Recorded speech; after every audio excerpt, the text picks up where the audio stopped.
রাত তখন 12টার একটু বেশি। সায়েমের বড় মামা আর সায়েম ছাড়া সায়েমের পরিবারের বাকি সবাই ডিনারের পরপরই বলতে গেলে ঘণ্টাখানেক আগে বিদায় নিয়েছেন। রুমের জায়গার সংকুলান না হওয়ায় খেয়ার রিলেটিভস যাদের বাড়ি কাছাকাছি তারাও নিজ নিজ বাসায় ফিরে গেছেন। রয়ে গেছে কেবল চাঁদপুর থেকে আসা খেয়ার ছোট মামা, উনিও কাল সকালে চলে যাবেন। খেয়া পানি ভর্তি কাচের জগটা হাতে নিয়ে ধীরে পায়ে ঘরে ঢুকলো। ডাক্তার ইশতিয়াক সায়েম তখন চোখ বুজে খেয়ার বিছানায় পিঠে বালিশ ঠেকিয়ে আছোয়া হয়ে বসেছিল। নূপুর আর রঞ্জন চুরির শব্দ কানে পৌঁছাতে সায়েম চোখ মেলল। খেয়াকে দেখে ধীরে সুস্থে সোজা হয়ে বসে বিছানা থেকে পা ঝুলালো। খেয়া ওর দিকে তাকিয়ে রুমে ঢুকছিল। ভেবেছিল সায়েম হয়তো ঘুমিয়ে পড়েছে। ভাবনাটা বেশ একটু স্বস্তিও পেয়েছিল, কিন্তু খেয়ার সেই স্বস্তিতে এক বালতি বালি ঢেলে দিয়ে সায়েম যখন ওর দিকে তাকালো তখনই দুজনের প্রথম সরাসরি চোখাচোখি হলো। তবে এই চাক্ষুষ মিলন 1 সেকেন্ডের বেশি স্থায়ী হলো না। সায়েম সোজা হয়ে বসতে বসতে খেয়া দ্রুত চোখ নামিয়ে নিয়েছিল। খেয়া পড়ার টেবিলের ওপর নিঃশব্দে জগটা রাখল। পুরো ঘরে তখন কেবল সিলিং ফ্যানের একটানা আওয়াজ আর খেয়ার হাতের চুরির মৃদু নিক্কণ ছাড়া আর কোনো শব্দ নেই। সায়েম চোখ থেকে চশমাটা খুলে হাত দিয়ে একটু চোখ কষলে নিল। খেয়া কিছুক্ষণ উসখুস করে দরজার দিকে এগুলো ছিটকিনিটা লাগাবে বলে। রীতিমতো ওর পা কাঁপছে। একটা সম্পূর্ণ অপরিচিত পুরুষের সাথে এক ঘরে এক বিছানায় রাত কাটাতে হবে ভাবনাটা মাথায় আসতেই শির দ্বারা পেয়ে যেন একটা শীতল স্রোত বয়ে গেল। দরজার হাতলে হাত দিতেই দেখলো ওপাশ থেকে তটিনী উকি দিচ্ছে, মুখে শয়তানি হাসি। খেয়া চোখের ইশারায় তটিনীকে ডাকলো। তটিনী কাছে আসতেই খেয়া তাতে দাঁত চেপে ফিসফিস করে বলল, কে চাই? এভাবে অভদ্রদের মতো উকি দিচ্ছিস কেন? তটিনী চোরের মতো এদিক ওদিক তাকিয়ে খেয়ার হাতের তালুতে একটা ধারালো হিজাব পিন গুঁজে দিল। তারপর ফিসফিসিয়ে বলল, তোমাকে বিয়ে করার জন্য ম্যানিপুলেট করেছি ঠিক আছে আপু, কিন্তু তোমার সেফটিও তো আমার কাছে ম্যাটার করে। শোনো, ভাইয়াকে দেখলে একটা জেনুইন ম্যানলি ভাই পাওয়া গেল। দিন শেষে তো পুরুষ মানুষই নাকি? তোমার ইচ্ছে থাকলে ফাইন, কিন্তু জোর জবরদস্তি করলে একদম চোখে পিন ফুটিয়ে দেবে, ওকে?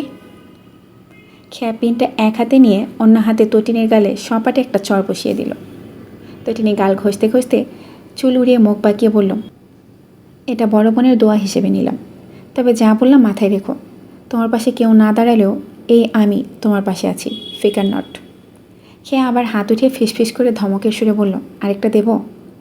নো থ্যাঙ্কস, আমি গেলাম, হ্যাভ ইউর নাইট। তটিনী আর দাঁড়ালো না, লাইট নিভিয়ে দিয়ে দাদির ঘরের দিকে পা বাড়ালো। সামনে থাকলে একটা চর খেত এখন। খেয়ার বুক ধুক ধুক করছে। ও জোরে জোরে কয়েকটা শ্বাস নিয়ে দরজাটা বন্ধ করলো। ছিটকিনিটা দেওয়ার সময় টের পেল হাত দুটো থরথর করে কাঁপছে। কপাল বেয়ে নেমে আসা চিকন ঘামের ফোঁটা বা হাতের উল্টো পিঠ দিয়ে মুছে অবশেষে খিলটা আটকালো। বড় বড় কয়েকটা শ্বাস ফেলে পেছনে ফিরতেই দেখল মিস্টার সায়েম একজোড়া ভ্রু উঁচিয়ে ওর দিকে তাকিয়ে আছে। বোধহয় দরজার ওপারে তটিনীকে চড় মারা দৃশ্যটাও দেখেছে। খেয়া নাকের ডগার ঘামটুকু মুছে ডান কাঁধের শাড়ির আঁচলটা আরেকটু টেনে শক্ত করে ধরল। বিছানায় ছিটানো গোলাপের পাপড়িগুলোর দিকে চোখ পড়তেই ও আবার কেঁপে উঠল। একরাশ জড়তা নিয়ে সায়েমের দিকে কিছুটা এগিয়ে গিয়ে অত্যন্ত ক্ষীণস্বরে বলল, একটু দাঁড়াবেন? সায়েম কোনো পাল্টা প্রশ্ন না করে বাধ্য ছেলের মতো উঠে দাঁড়ালো। খেয়া চেয়ে না পা ছুঁয়ে সালাম করার জন্য কোমর বাঁকালো। সায়েম অমনি 2 পা পিছিয়ে গেল। খেয়া থতমত খেয়ে চোখ তুলে তাকাতে সায়েম হাতের ইশারায় ওকে থামিয়ে গম্ভীর গলায় বলল, পা ধরে সালাম করতে হবে না, মুখে বললেই হবে। খেয়া শুকনো মুখে একটা ফাঁকা ঢোক গিলে বলল, আসসালামু আলাইকুম। সায়েম অত্যন্ত সহজ ও সাবলীলভাবে উত্তর দিল, ওয়ালাইকুম আসসালাম। নামাজ পড়ার ব্যবস্থা করা যাবে? জি অবশ্যই, অজু করতে হবে। খেয়া অনুভব করল সায়েমের এই স্বাভাবিক আচরণে ওর ভেতরের আড়ষ্টতা পুরোপুরি না কাটলেও কিছুটা হলেও কমেছে। বাঁদিকের ভারী পর্দার দিকে আঙুল তাক করে ও বলল, ওই যে ওয়াশরুম। সায়েম পাঞ্জাবির হাতা কোণে পর্যন্ত গুটিয়ে ওয়াশরুমের দিকে এগোলো। ও ভেবেছিল ওটা বোধ হয় বেলকনির দরজা। ওয়াশরুমের সামনেও মানুষ যে এভাবে পর্দা ঝুলিয়ে রাখে সায়েমের জানা ছিল না। তবে ভেতরের দৃশ্য দেখে সায়েম আরেকটু অবাক হলো। হাই কমোডের পেছনের দেয়ালে বড় একটা মিকি মাউসের স্টিকার সাটা। সিলিংয়ে লাগানো আছে সবুজ তারার স্টিকার, যেগুলো অন্ধকারে জলজল করে। সায়েম নিজের 2 বোনের কাউকে কখনো বাথরুমে এসব ছেলে মানুষই কাণ্ড করতে দেখেনি। ও একটু হেসে অজু শেষ করে বের হলো। ততক্ষণে খেয়া মেঝেতে জায়নামাজ বিছিয়ে ফেলেছে। সায়েম বের হতেই খেয়া নিজে অজু করে এলো। এরপর দুজনে মিলে ঘরে 2 রাকাত নফল নামাজ আদায় করলো। নামাজ শেষে খেয়া জায়নামাজটা পরিপাটি করে গুছিয়ে যথাস্থানে রাখলো। সাইমের দিকে ফিরতেই ও দেখতে পেল সাইমের হাতে একটা ছোট কালো ভেলভেটের বক্স। খেয়া দেখেও দ্রুত চোখ সরিয়ে নিল। প্রথম রাতে বরের হাতে থাকা বক্সের দিকে বেহায়ের মতো তাকিয়ে থাকলে লোকটা আবার কী না ভেবে বসে। সাইম হালকা গলা খাকারি দিয়ে বলল, আমার আপু বলেছিল প্রথম রাতে কিছু একটা উপহার দিতে হয়। এখানে খুব সামান্য একটা জিনিস আছে, আসলে চেম্বারের ব্যস্ততা আর বিয়েটাও এমন তাড়াহুড়ো হয়েছে, সামনে যা পেয়েছি ওটাই কিনে এনেছি। খেয়া কী বলবে বুঝতে না পেরে মাথা নিচু করে কাঠের পুতুলের মতো দাঁড়িয়ে রইল। সাইম বক্সটা ওর দিকে বাড়িয়ে দিয়ে বলল, ধরুন। খেয়া হাত বাড়িয়ে সেটা নিল। সাইম পাঞ্জাবির পকেটে হাত গুজে বলল, খুলে দেখুন পছন্দ হয়েছে কিনা। খেয়া বক্সটা খুলল। ভেতরে একটা চমৎকার ডায়মন্ডের আংটি। ও মাথা নাড়িয়ে মৃদু স্বরে বলল, জি পছন্দ হয়েছে, পরে দেখুন মাপ ঠিক হয়েছে কিনা। খেয়া অনামিকা আঙ্গুলে আংটিটা গলিয়ে দেখল, একদম নিখুঁত মাপ না হলেও ভালোই হয়েছে। ও আবার মাথা নেড়ে বলল, হয়েছে কিন্তু। কিন্তু কি? আমি তো আপনার জন্য কিছুই কিনিনি। সাইম নাকের ওপর চশমাটা একটু ঠেলে দিয়ে হেসে বলল, ব্যাপার না, বিয়ে তো হয়েই গেল, সারা জীবনের ব্যাপার, দেয়া নেওয়ার জন্য অনেক সময় পাওয়া যাবে। তাও আপনি দিলেন, আমারও তো কিছু একটা দেওয়া উচিত ছিল। পরে দেবেন না হয়, সারা জীবন পড়ে আছে তো। এত গিল্ট ফিল করার কিছুই হয়নি। খেয়া মুখ নামিয়ে নিল। অনামিকা জলজল করে আংটিটার দিকে তাকিয়ে ওর গাল দুটো আপনা আপনি লজ্জায় লাল হয়ে উঠল। সাইম সেটা লক্ষ্য করলেও কোনো বিশেষ প্রতিক্রিয়া দেখালো না। বেশ পেশাদার ভঙ্গিতে জিজ্ঞেস করলো, কালকে কি আপনার ভার্সিটি আছে? না। ভ্রু চুলকে সাইম ফের প্রশ্ন করলো, আপনার কি ঘুম পাচ্ছে? খেয়ে আবার ভীষণ বিব্রত বোধ করলো। কী বলা উচিত মাথায় আসছে না। রাত 12টা-1টায় তো কোনো দিনও ঘুমায় না। ফোন স্ক্রল করতে করতে কিংবা পড়তে পড়তে ভোর 4টে বেজে যাওয়াটাই ওর রোজকার নিয়ম। সাইমন নীরবতা দেখে ভাবলো মেয়েটা বোধহয় ক্লান্ত। ও একটু সরে গিয়ে খাটের একপাশে বসার জায়গা করে দিয়ে বলল, অনেকক্ষণ ধরে দাঁড়িয়ে আছেন, বসুন না। খেয়া শাড়ির কুচি সামলে খাটের এক কোণায় জড়সড়ে হয়ে বসলো। সাইম ওর থেকে খানিকটা দূরত্ব বজায় রেখে মুখোমুখি বসলো। তারপর ক্যাজুয়ালি বলল, ঘুম পেলে নির্দ্বিধায় বলতে পারেন, নাহলে কিছু কথা বলার ছিল। খেয়া মনে মনে মাথায় হাত দিল। আয় হায়, ডাক্তার তার মানে বিয়েটা মন থেকে মানেনি, নিশ্চয়ই কোনো ঝামেলা আছে। সে কথাই হয়তো বলবে। ও আগেই আন্দাজ করেছিল বিয়ের আগে ব্যস্ততার বাহানা দিয়ে লোকটা এই কারণেই তাহলে দেখা করতে আসেনি। খেয়ার এই কাল্পনিক ভাবনা ছেদ ঘটিয়ে সাইম ওর চোখের সামনে একটা তুড়ি বাজালো। হ্যালো, শুনতে পাচ্ছেন? সজোরে কোনো কাচের পাত্র ফ্লোরে ছুঁড়ে মারলে যেমন চুরমার হয়ে যায়, খেয়ার মনটাও যেন এক মুহূর্তে ভেঙে চুরমার হয়ে গেল। ও আমতা করে বলল, জি জি বলুন, আমার কোনো সমস্যা নেই। সাইম মাথা দোলালো। যেহেতু আমাদের অ্যারেঞ্জ ম্যারেজ এবং বিয়ের আগে আমরা কথা বলার সুযোগ পাইনি, সো আমাদের নিজেদের সম্পর্কে কিছু বেসিক কথা শেয়ার করা উচিত। সেগুলো হয়তো আমরা আমাদের গার্ডিয়ানদের মুখে শুনেছি বিয়ের আগে, তাও বলে নেওয়া উচিত, বোঝা গেছে? খেয়া বাধ্য মেয়ের মতো উপর নিচ মাথা নাড়ালো। যেহেতু আমরা সম্পূর্ণ অপরিচিত এবং আমাদের মধ্যে বয়সের একটা বেশ ভালোই তফাৎ রয়েছে, সো শুরুতে অ্যাডজাস্ট করতে আমাদের অনেকটাই প্রবলেম হতেই পারে। খেয়া ক্ষীণ সুরে বলল, জি, আমাদের ফ্রি হতে অনেকটাই সময় লাগবে, বাট আই গেস আমরা ম্যানেজ করে নেব। জেনে বুঝেই দুজনে অ্যারেঞ্জ ম্যারেজ করতে রাজি হয়েছি। জি, তাহলে শুরুতে নিজের সম্পর্কে কিছু বলুন। খেয়ে একটা দীর্ঘশ্বাস ফেলে মাইসেলফ প্যারাগ্রাফের মতো গড় গড় করে বলতে শুরু করলো। আমি নুরানি জান্নাত খেয়া, একটা প্রাইভেট ইউনিভার্সিটিতে ফার্মেসি নিয়ে পড়ছি। আমার বার্থডে সেপ্টেম্বরে, বয়স এখন 22 রানিং, এই বছরের সেপ্টেম্বরে 23 হবে। আমরা 3 ভাই বোন, আমি সবার বড়, তটিনী মেজো আর তাহসিন আমাদের একমাত্র ছোট ভাই। আমার এসএসসি ব্যাচ 21, এইচএসসি 23। আমি মেডিকেলের সেকেন্ড টাইম এক্সাম দেওয়ার পর 1 বছর ড্রপ দিয়েছিলাম। আমার বাবা মোহাম্মদ ওসমান হাওলাদার, সরকারি চাকরিজীবী। মা কবিতা সরকার, আগে স্কুল টিচার ছিলেন, তবে তাহসিনের জন্মের পর এখন পুরোদমে গৃহিণী। আমার দাদির বয়স 70। আমাদের ফ্যামিলি মেম্বার আমরা এই 6 জনই। একটু থামলো খেয়া, তারপর আবার দম নিয়ে বলল, আমার পড়াশোনা ছাড়া আর কোনো এক্সট্রা কোয়ালিফিকেশন বা গুণ নেই। সত্যিটাই বলছি, আমি রান্নাবান্না মোটামুটি পারি, ঘরে তেমন কাজও পারি না। আমার সব কিছুই টুকটাক ধরনের, একটু একটু পারি আর কি, পুরোপুরি কিছুই পারি না। আর আমি আমার বাবার বংশের বড় মেয়ে, আমার পরে সবাই ছোট। খেয়া জোরে একটা হাঁ করে দম নিল। সাইম এতক্ষণ অত্যন্ত মনোযোগ দিয়ে ওর বায়োডাটা শুনছিল। খেয়া যখন আবার মুখ খুলতে যাবে, সাইম হাত তুলেকে থামিয়ে দিয়ে মৃদু হেসে বলল, রিল্যাক্স, এভাবে প্রেশার নিয়ে একেবারে এখনই সবটা বলতে হবে না, কিছু গল্প পরে বলার জন্য জমিয়ে রাখুন। স্যাম অত্যন্ত মোলায়েম গলায় বলেছে। তবে খেয়া কেন যেন ভীষণ অপমানিত বোধ করলো। ওর কান ঝাঝা করতে লাগলো। সাইম এবার গলা পরিষ্কার করে বলল, ওয়েল, এবার আমি সংক্ষেপে বলি। আপনার মতো এত ডিটেলসে না যাই। স্যামের কণ্ঠস্বর সহজ ও স্বাভাবিক হলেও খেয়ার মনে হলো লোকটা কথার নামে ওর গায়ে পেট্রোল ঢেলে আগুন ধরিয়ে দিচ্ছে। স্যাম ধীর সুস্থে বলল, আমি ইশতিয়াক সাইম, বাবা মায়ের থার্ড চাইল্ড, পরিবারের মেজো ছেলে। আমার বড় এক ভাই আর এক বোন আছে। আবার আমার ছোট এক ভাই আর এক বোন আছে, ওরা টুইন। আমাদের ফ্যামিলি মেম্বার আমরা 5 ভাই বোন আর মামা পাপা, মোট 7 জন। আর হ্যাঁ, আমাদের ফ্যামিলিতে এখন পর্যন্ত সবাই ডাক্তার, একমাত্র আপনি ছাড়া।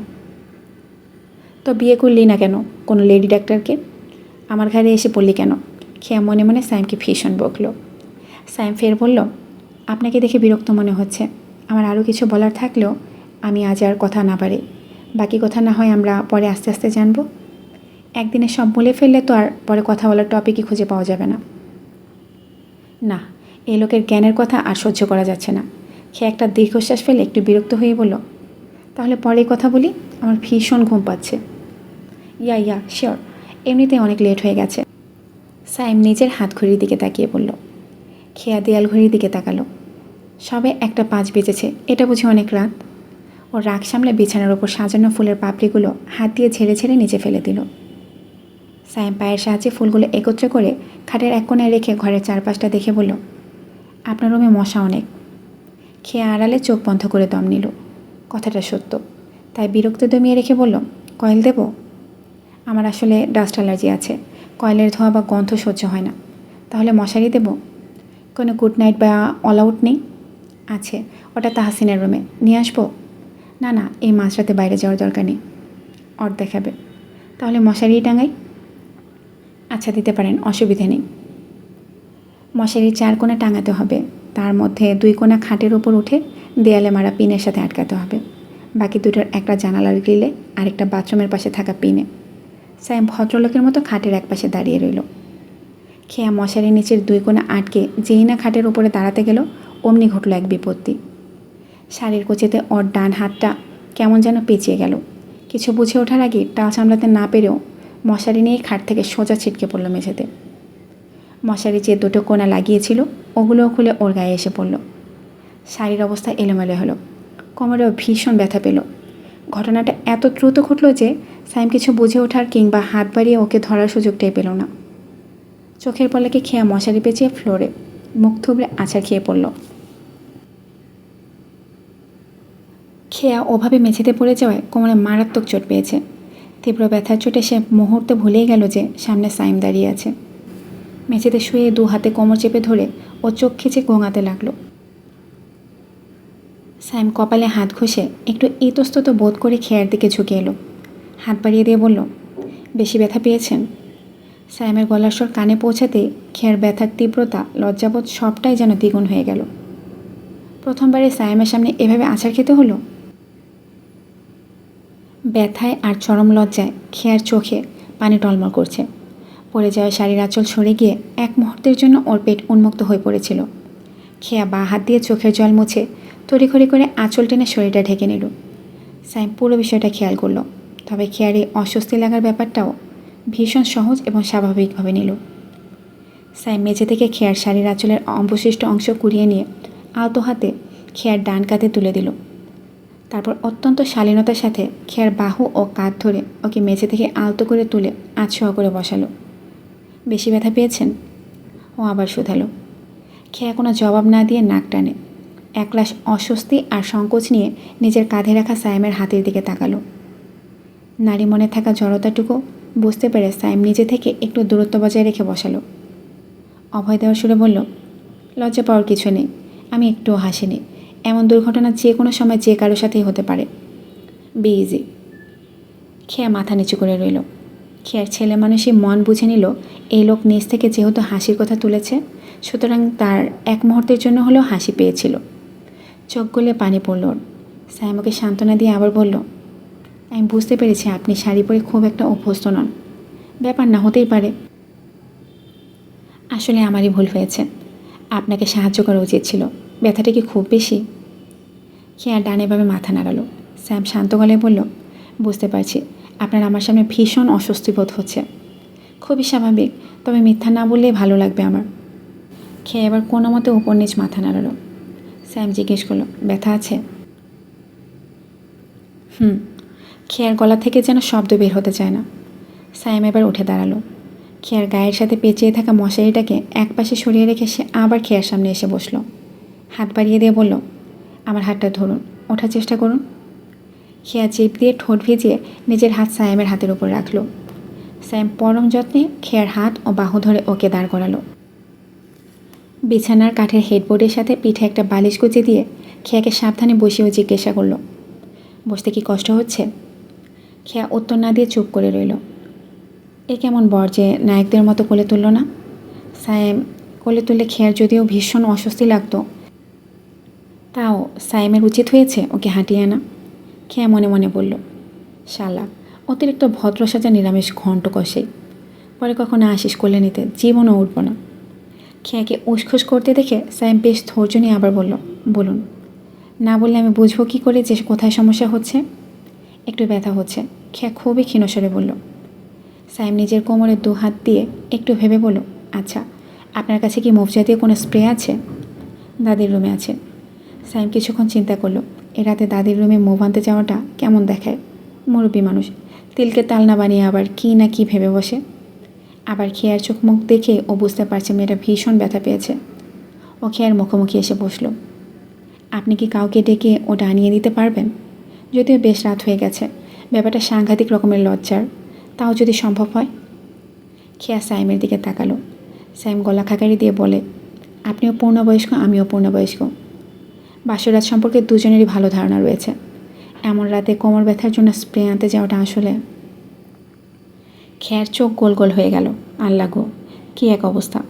সায়েম মুখের দিকে হাত নিয়ে শুকনো কাশি দিয়ে বলে, আই হোপ আপনি বুঝতে পেরেছেন। আমি যথেষ্ট খোলামেলাভাবে বলছি, না বুঝতে পারার কথা নয়। এখন এই কোমর ব্যথাটাকে অনেকে ভীষণ নেগেটিভলি নিতে পারে। খেয়ার ঠোঁটে ঠোঁট চেপে ধরে, কেঁদে ভাসাবে নাকি? সায়েম খেয়ার চোখের দিকে তাকিয়ে বলে, কাঁদবেন না প্লিজ, আমি আপনাকে এগুলো ভয় দেখাতে বলিনি। বলছি বাই এনি চান্স আমার ধারণা অনুযায়ী কেউ যদি আপনাকে এইসব বলে রোস্ট করেও, তাহলে প্লিজ ব্যথার কথাটা লুকাবেন না। আপনি যে সাংঘাতিক চোট পেয়েছেন তা আমি আপনার মেঝেতে পড়ে যাওয়া দেখিয়ে বুঝতে পেরেছি। খেয়ার রক্তশূন্য চেহারা অবলোকন করে সাইম ইতস্তত বোধ করে বলে, আমি জাস্ট আমার মাথায় যা এসেছে সেটাই বললাম। আপনি পারলে মুভি স্প্রে আনুন কাউকে বলে। না নেই, যদি আসলে বাজে ভাবতে দিন, অন্যের ভাবার জন্য নিজেকে কষ্ট পেতে হবে না। খেয়া কিছুক্ষণ ভাবলো, তারপর বলে, কটা বাজে? হাত ঘড়িতে সময় দেখে সাইম উত্তর দিল, 1:45। খেয়া আশেপাশে দেখল, ওর ফোনে পড়ার টেবিলে। সাইম ব্যাপারটা লক্ষ্য করে জানতে চাইল, কিছু লাগবে? খেয়া একটু ইতস্তত করে বলে, কষ্ট করে পড়ার টেবিল থেকে আমার ফোনটা একটু এনে দেবেন? হ্যাঁ নিশ্চয়ই। সাইম জলদি ফোনটা এনে ওর হাতে দিল। খেয়া তটিনীকে কল করলো। খেয়া জানে তটিনী এখনও জেগে আছে। ওর একটা হলিউড ওয়েব সিরিজের শেষ 2টো এপিসোড এখনও দেখা বাকি। খেয়া শতভাগ নিশ্চিত তটিনী দাদির পাশে শুয়ে দাদির খ্যা খ্যা কাশির শব্দ শুনছে আর কাঁথা দিয়ে নিজেকে সম্পূর্ণ ঢেকে কানে হেডফোন গুঁজে স্ক্রিনে বুঁদ হয়ে আছে। খেয়া ঠিকই ধারণা করেছে। রিং হতেই তটিনীর সাথে সাথে রিসিভ করলো এবং বেশ আতঙ্কে নিয়ে বলে উঠল, আপি, ভাইয়া কি তোমাকে জোর করছে? আর তুমিও কি সত্যি সত্যি পিন ফুটিয়ে দিয়েছো নাকি? আয় হায়, আমি তো মজা করেছিলাম। খেয়া চাপা সরে ধমকে উঠে বলল, তাদের ওয়ারড্রবের ড্রয়ারে মুভ আছে কিনা দেখ, থাকলে ওটা নিয়ে আয় তো জলদি। অপাশ থেকে তটিনী বেশ অবাক হয়ে জিজ্ঞাসা করলো, আয় হায়, লাথি মেরে ভাইয়ার কোমরও ভেঙে দিলে নাকি? খেয়া দাঁতে দাঁত চেপে বলল, তোকে লাথি দেবো বেয়াদব মেয়ে, যা বলছি তা কর, জলদি আয়। আচ্ছা বাবা আসছি, দরজা খোলো। খেয়া লাইনটা কেটে সাইমের দিকে তাকালো। দেখলো সাইম এক দৃষ্টিতে ওর দিকেই তাকিয়ে আছে। খেয়াল লজ্জায় চোখ নামিয়ে নিল। কীভাবে তটিনীর সাথে কথাগুলো বলছিল? লোকটা নিশ্চয়ই ওকে নিয়ে আজে বাজে কথা ভাবছে, অনেক বদমেজাজি ভাবছে। কিন্তু খেয়া তো অনেক বদমেজাজি না, অল্প একটু বদমেজাজি। এই লোকটার সামনে প্রথম থেকে ও একের পর এক হুলস্থুল কাণ্ড ঘটিয়ে চলেছে। লোকটা নিশ্চয়ই মনে মনে ওকে একটা আস্ত বলদ বা পাগল ভাবছে। খেয়া অস্বস্তিতে ঢোক গিলল। ঠিক তখনই দরজায় মৃদু ঢোকা পড়ল। সাইম নিজের গায়ের পাঞ্জাবিটা একটু টেনে ঠিক করে নিয়ে দরজাটা খুলতে গেল। সাইম যেতেই খেয়া কোমরে হাত দিয়ে যন্ত্রণায় মুখ কুচকে বলল, ওফ, ভীষণ ব্যথা করছে। খেয়া নখ কামড়াতে শুরু করে সাইমের সামনে। সাইমের কথা শুনে লজ্জায় নিজের আসল অনুভূতিও প্রকাশ করতে পারছে না। খেয়ার রীতিমতো ব্যথায় দাপড়ে দাপড়ে কাঁদতে ইচ্ছা করছে, কিন্তু তা পারছে কই। সাইম যাতে খুব একটা শব্দ না হয় তাই সাবধানে দরজাটা খুলল। তটিনীর হাত থেকে ও মুভের টিউবটা নিল। স্প্রে নয়, এটা বাম। সাইম ভদ্রতা বজায় রেখে মৃদুস্বরে বলল, থ্যাঙ্কস, অ্যান্ড অলসো এত রাতে ডিস্টার্ব করার জন্য সরি। তটিনী মাথা দুলিয়ে হাসল, বলল, না ভাইয়া, কোনো সমস্যা নেই। সাইম জোরপূর্বক একটু হাসল। তটিনীর ইচ্ছে ছিল রুমে একটু ঢুকে গিয়ে দেখার, কিন্তু সাইম এভাবে আড়াল করে দাঁড়িয়েছিল যে তটিনীর আশাটা আশাই রয়ে গেল। তটিনী চলে যেতেই সাইম দরজাটা আটকে আবার খেয়ার সামনে এসে বসল। খেয়া তখনও নখ কামড়াচ্ছিল আর ভাবছিল। সাইম হাত বাড়িয়ে খেয়ার হাত সরিয়ে দিল। নখ কামড়ানো বাজে স্বভাব, এটা করা যাবে না, বোঝা গেছে? খেয়া একটু লজ্জা পেল। আনমনে অভ্যাসবশত কখন নখ খোঁটা শুরু করেছিল ও খেয়ালই করেনি। সাইম আবারও জিজ্ঞাসা করলো, বোঝা গেছে? আমার অভ্যাস এটা। এটা অভ্যাস নয়, এটা বদ অভ্যাস, খুব বাজে স্বভাব। নখে কত ধরনের জীবাণু থাকে জানা আছে? আবার ডাক্তারি করা শুরু করবে নাকি? খেয়া সাইমের হাতে থাকা টিউবটার দিকে তাকায়। সাইম নিজেও খেয়ার দৃষ্টি অনুসরণ করে এবার তাকে হাত থেকে টিউবটার দিকে তাকিয়ে বলল, আচ্ছা, এটা তো বাম, আপনি কি নিজে লাগাতে পারবেন? খেয়া মুখ কুঁচকে কোনো মতো সোজা হয়ে বসে সাইমের হাত থেকে টিউবটা নিল। তারপর শাড়ির আঁচল একটু সরিয়ে নিজে ব্যথার জায়গায় আলতো করে মালিশ করতে লাগলো। সাইম এই পুরোটা সময় সম্পূর্ণ ভদ্রলোকের মতো মাথা নিচু করে নিজের পায়ের দিকে তাকিয়ে রইল। এক মুহূর্তের জন্য চোখ তুলে তাকালো না। নিখাত এক ভদ্রলোক। খেয়ার স্বস্তি লাগলো। মালিশ শেষ করে খেয়া মুভের টিউবটা পাশে রাখল। সাইম একটা দীর্ঘশ্বাস ফেলে বলল, একদম সোজা হয়ে টান টান হয়ে শুয়ে থাকুন। সকালের মধ্যে ব্যথা না কমলে একটা এক্সরে করে দেখতে হবে। এক্সরের দরকার নেই, ঠিক হয়ে যাবে। যেভাবে উড়ে গিয়ে ধপাস করে পড়লেন তাতে সামান্য বামে ব্যথা কমবে বলে মনে হয় না। এক্সরে করারই ভালো, লিগামেন্ট ছিঁড়ে যাওয়ার চান্স থাকে। খেয়ে বিরক্তিতে ঠোঁটে ঠোঁট চেপে ধরল। আবার ওষুধ খেতে হবে? উফ, ওর জীবনটাই যেন ওষুধ খেতে খেতে শেষ হয়ে গেল। 2 দিন পর পর শরীরে একটা না একটা রোগ বাঁধবে আর ওকে এক গাদা ট্যাবলেট গিলতে হবে। অসহ্য লাগে এসব এখন। পরক্ষণে খেয়ার মাথায় এলো, ও তো ফার্মাসিস্ট, তারপর তো নিজেই ওষুধ বানাবে। হ্যালো, শুনছেন? মিস্টার সাইম খেয়ার চোখের সামনে তুলি বাজালেন। ভাবনায় ছেদ পড়ায় খেয়া চমকে সাইমের দিকে তাকালো। সাইম চোখের চশমাটা নাকের ডগায় একটু ঠেলে দিয়ে বলল, শুয়ে পড়ুন এবার, আমি লাইটটা বন্ধ করে দিচ্ছি। খেয়া কষ্ট করে দেয়ালের দিকে সরতে গেলে সাইম বাধা দিয়ে বলল, আহা, এত নড়াচড়া করতে হবে না, আপনি যেখানে আছেন ওখানেই শুয়ে পড়ুন, আমি না হয় দেয়ালের দিকে শোবো। খেয়ে আর দ্বিমত না করে মাথা নেড়ে শাড়িটা ঠিক করে কোমর চেপে শুয়ে পড়ল। যন্ত্রণায় ওর মুখটা তখনও কুঁচকে ছিল। একটা বড় শ্বাস ফেলেও চোখ বুঝল। সাইম নিজের মোবাইলের ফ্ল্যাশ লাইটটা জ্বালিয়ে ঘরের মেইন সুইচ অফ করলো এবং বিছানায় এসে শুয়ে পড়ল। চশমা ঘড়ি খুলে সাবধানে বালিশের একপাশে রাখল। খেয়ে একদম জড়সড় হয়ে কিছুক্ষণ শুয়ে রইল। ঘড়িতে তখন রাত 2টো, কিন্তু ওর চোখে এক ফোঁটাও ঘুম নেই। এত তাড়াতাড়ি ঘুমায় না যেও। বিছানা হাতড়ে ও নিজের মোবাইলটা নিল। ব্রাইটনেস একেবারে কমিয়ে বেড টাইম মোড অন করে নখ কামড়াতে কামড়াতে ও চোরের মতো ফেসবুকে ঢুকলো। মিনিট 5 স্ক্রল করার পর হঠাৎ কী মনে করে ও সাইমের দিকে তাকালো। আর তাকানো মাত্রই ওর বুকটা ধক করে উঠল। দেখল চশমা ছাড়া সাইমের শান্ত চোখ দুটো সরাসরি ওর দিকেই নিবদ্ধ। চোখাচোখি হতে সাইম একটু অপ্রস্তুত না হয়ে প্রথমে খেয়ার হাতের দিকে তাকালো। খেয়ার সাথে সাথে নখ কামড়ানো বন্ধ করে মুখ থেকে হাত নামিয়ে ফেলল। সাইম তারপর খেয়ার মোবাইলের স্ক্রিনের দিকে তাকালো, তারপর আবার খেয়ার চোখের দিকে তাকালো। খেয়া তো ভেবেছিল সাইমের চোখ বন্ধ, তাই ফেসবুক স্ক্রল করার পাশাপাশি তটিনীয়কে অ্যাক্টিভ দেখে উল্টোপাল্টা মেসেজ দেয়। খেয়া মাত্রই জবাব দিল, ফাক ইউ বিচ। তটিনীয় রিপ্লাই দিয়েছে, প্লিজ বেবি কাম। খেয়া আবার লিখেছে, জ্বর খাবি? টুম করে মেসেজ এলো। সাইম খেয়া দুজনে মোবাইলের স্ক্রিনের দিকে তাকালো। তটিনী লিখেছে, একে তো বাসর রাতে ফেসবুক চালাচ্ছ, তার উপর বিয়ের পর চর দেওয়ার জন্য আমাকে প্রয়োজন কেন? Don't you have your husband? আর both of you need Calcutta herbal? What? খেয়া চোখ খিচে নিল। সাইম যদিও নিকনেম ইকরি বিক্রি চামচিকরি দেখে বুঝতে পারবে না খেয়া কার সাথে চ্যাট করছে, কিন্তু অপর প্রান্তের মানুষটাকে না বোঝালেও খেয়াকে তো ভালো করেই চিনে গেল। খেয়ার মাথায় হাত। ওদের এই খ্যাচ্চর মার্কা কনভারসেশন সাইম পুরোটাই দেখেছে। সাথে সাইম নিষেধ করার পরও খেয়ার বা হাতের নখও কামড়ানো দেখল। খেয়াকে নিশ্চয়ই বাজে অবাধ্য মেয়ে ভাবছে। আবার এক বিব্রতকর অবস্থায় পড়ে খেয়া দ্রুত মোবাইলের স্ক্রিন অফ করে দিল। তারপর মোবাইল পাশে রেখে চোখ বুজে একদম শক্ত হয়ে মটকা মেরে পড়ে রইল। আর চোখ খোলার সাহস হলো না ওর। সাইমের তীক্ষ্ণ চাহনির সম্মুখীন হয়ে এক অজানা কারণে ওর বুক কাঁপছে। খেয়া দ্বিতীয়বার চোখ খুলে মোবাইল ধরারও সাহস কেন যেন পেল না। হয়তো লজ্জায় সংকোচে। একসময় ওভাবে মটকা মেরে থাকতে থাকতে ও ক্লান্তিতে কোমরের টান টান ব্যথা নিয়েও একসময় ঘুমিয়ে পড়ল। খেয়া চোখ বন্ধ করার পর সাইম আরও 5 মিনিট ওভাবেই এক দৃষ্টিতে তাকিয়েছিল খেয়ার দিকে। ওর মনের পরিকল্পনা ছিল এমন মেয়েটা যদি এই রাত বিরাতে ঘুমানোর সময় আলতু ফালতু কথা বলার জন্য আরেকবার ফোন খোলে তবে ওটা কেড়েই নেবে। যদিও প্রথম রাতে কাজটা করলে অনেক জঘন্য হতো, তাও খেয়ার ভালোর জন্যই ওকে করতে হতো। কোমরে ব্যথা পেয়ে কোথায় টান টান হয়ে শুয়ে ঘুমাবে তা না করে সে চোখ পিটপিট করে একেবারে চোখের সামনে মোবাইল টেনে নিয়ে এই অন্ধকারে ফোন টিপছে। চোখ আর চোখ থাকবে না এরকম করলে। আর চ্যাটে ইউজ করা ইমোজির কথা কি বলবে। কিন্তু খেয়াকে আর নড়াচড়া করতে না দেখে ও একটা নিঃশ্বাস ফেলে দেয়ালের দিকে পাশ ফিরে ঘুষুলো।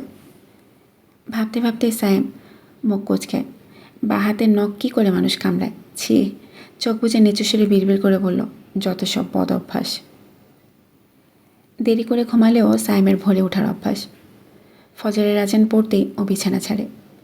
নিজের নামাজ শেষ করে খেয়াকে মৃদু সুরে 2-3 বার ডাকে, কিন্তু গভীর ঘুমে আচ্ছন্ন খেয়ার কান পর্যন্ত হয়তো সেই ডাক পৌঁছায়নি। সাইম আর ডাক দিয়ে ওর ঘুম ভাঙাতে চাইল না। কাজা পড়ে নেবে না হয়। তবে এরপর শুলেও সাইমের আর নিজেরও ঘুম এলো না। অভ্যাস না থাকা এপাশ ওপাশ করে কেটে গেল বেশ কিছুটা সময়। ঘড়ি পড়ল, ঘড়ি খুলল। খেয়ার পড়ার টেবিলে বসে ওর বইয়ের পাতাও উল্টে দেখল। তাও সময় পার হয় না। অজ্ঞতা আশোয়া হয়ে ফোনের স্ক্রিনে আঙুল চালালো সকাল 8টা অবধি। 8টা বাজার পরও যখন খেয়ার ওঠার কোনো লক্ষণ নেই, সাইমের কপালে তখন বিরক্তির সূক্ষ্ম ভাসে স্পষ্ট। ও আর চোখে খেয়ার দিকে তাকালো। শাড়িটা আবার এলোমেলো হয়ে পেট দেখা যাচ্ছে। ফজরের পর থেকে এই নিয়ে কম করে হলো 5 থেকে 6 বার খেয়ার শাড়ি টেনে ঠিক করে দিয়েছে। একবার আঁচল খসে পড়ে, নয়তো আরেকবার শাড়ি উপরে উঠে যায়, নয়তো কোমরের দিকে আঁচল ঢিলে হয়ে পড়ে। সাইম অতি ভদ্রলোকের মতো চোখ নামিয়ে হাত বাড়িয়ে প্রতিবার শাড়ি ঠিক করে দেয়। নয়তো মহিলা মানুষ অপবাদ দিতে পারে সাইম ওর ঘুমের সুযোগ নিয়ে ওর দিকে ভ্যাবলার মতো তাকিয়েছিল। বিছানায় একটা কাঁথা বা চাদরের টিকিটিও নেই যে আলতো করে গায়ের ওপর টেনে দেবে। সাইম খেয়ার দিকে একটু ঝুঁকে শাড়ি ঠিক করে দিয়ে খেয়াকে আবারও ডাকলো। তাতেও কাজ না হওয়ায় এবার আর ওর বাহুতে আলতো করে চাপ দিল। এবার খেয়া ধরফর করে চোখ মেলল। একজন পুরুষ মানুষকে এত কাছে দেখে ও একদম ভরকে গেল। চট করে উঠতে গিয়েই ঘটল এক বিপত্তি। কোমরে তীব্র একটা টান খেলো। ব্যথায় মুখটা কুঁচকে গেল মুহূর্তেই। আর ঠিক তখনই মগজে কড়া নাড়ল গতকালকের বিবাহের কথা এবং বাসর রাতের সে চরম লজ্জাজনক ঘটনাটা। খেয়া দ্রুত মাথা নুয়ে বুকের দিকে শাড়ি ঠিক করে শাড়ির অবশিষ্ট আঁচলটা টেনে ডান কাঁধে তুলে নিল। কোমরে হাত চেপে ধরে দীর্ঘ এক শ্বাস ফেলল ব্যথায়। সাইম অবশ্য কিছুটা ধমকের সুরে বলে উঠল, এত তাড়াহুড়ো করার কি দরকার ছিল? এখন ব্যথাটা কে পেল? খেয়া সাইমের কথাকে পাত্তা না দিয়ে উঠতে গিয়ে অনুভব করলো কোমরে ভালোই ব্যথা রয়েছে। একটু বাঁকাতেও পর্যন্ত পারছে না। সাইম লক্ষ্য করে বলল, কোমরের ব্যথার কী অবস্থা এখন? খেয়া সাইমকে বলে লজ্জায় পড়তে চাইল না। মাথা নিচু রেখে খুব নিচু সুরে বলল, একটু আছে। গতকালের চেয়ে কম না বেশি? লজ্জা পেয়ে মিথ্যা বলল, গতকালের মতোই।